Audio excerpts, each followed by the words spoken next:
Good evening, this is ENCA Moneyline, your money guide. My name is Sikim Gabateli. Coming up on the show tonight, South Africa in talks to resume meat exports to the EU.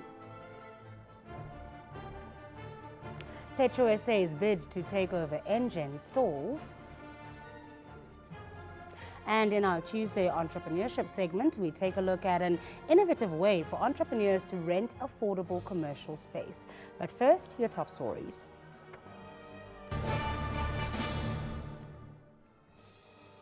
South Africa is in talks with the European Union about resuming exports of beef and venison from antelope to the 28-member economic bloc. According to the Minister of Agriculture, Senzeni Zokwana, these are lucrative markets which the country lost back in 2011 due to foot and mouth disease. The ban cost South Africa an estimated 4 billion rand. The World Organization for Animal Health in February declared South Africa free of the disease. The Agricultural Department is looking to resume trade with the EU, but the onus lies with those countries to determine if the meat is fit to import into the region. South Africa's animal farming industry, including livestock, dairy and meat products, is worth about 50 billion rand annually.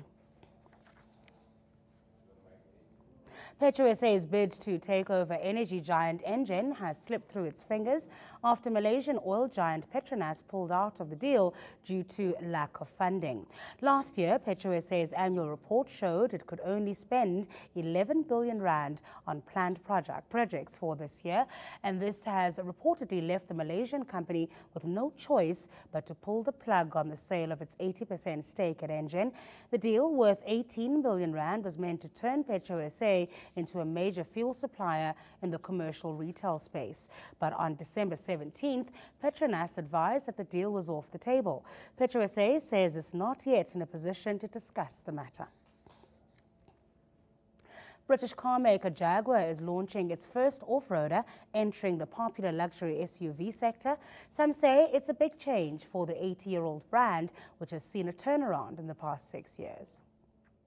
It's known for its sporty sedan, but British car maker Jaguar is changing gear. The 80-year-old brand is working on launching the F-Pace off-roader next year to take on the growing SUV sector. Clearly, the SUV sector is a growing area, and it's something that Jaguar has been clearly missing out on over the last number of years. So I think it was inevitable that they would try to line up and compete with the rivals in this particular space. The company is also launching 2 diesel-powered Range Rover models in North America, another sign that the automaker is moving into the fast lane. 6 years after India's Tata Motors bought what was then a loss maker. With Land Rover up 9%, Jaguar up 6%, Jaguar almost its biggest sales performance for a decade, and Land Rover's biggest ever globally. In fact, we had sales records in 28 markets. The global auto industry was hit hard by the economic downturn, particularly in Europe, but the luxury car segment proved to be an exception. The new Jaguar model will be built in the UK, creating 1,300 jobs. Jaguar Land Rover hopes it will compete with the big German SUVs made by Audi, BMW and Daimler's Mercedes-Benz. Dutch brewer Heineken is pinning its hopes on Ethiopia's growing income brackets to help its expansion moves. The country's average annual beer consumption currently stands at 5 litres per capita, about half the average level for sub-Saharan Africa, excluding South Africa. Heineken is already a leading brewer in Europe and is now hoping for the same success on the African continent.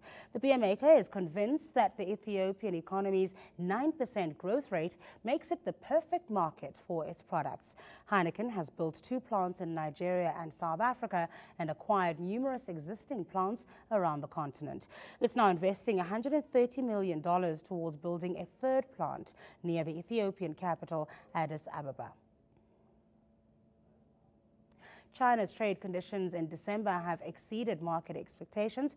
The Ministry of Commerce had earlier expected exports would fall due to negative growth in the second half of 2014. Data released by the General Administration of Customs shows that exports shot up by 9.7%.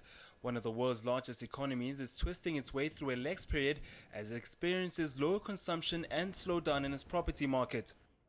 Well, we do expect exports to continue to be reasonably healthy as we have a relatively bullish view on particularly US growth.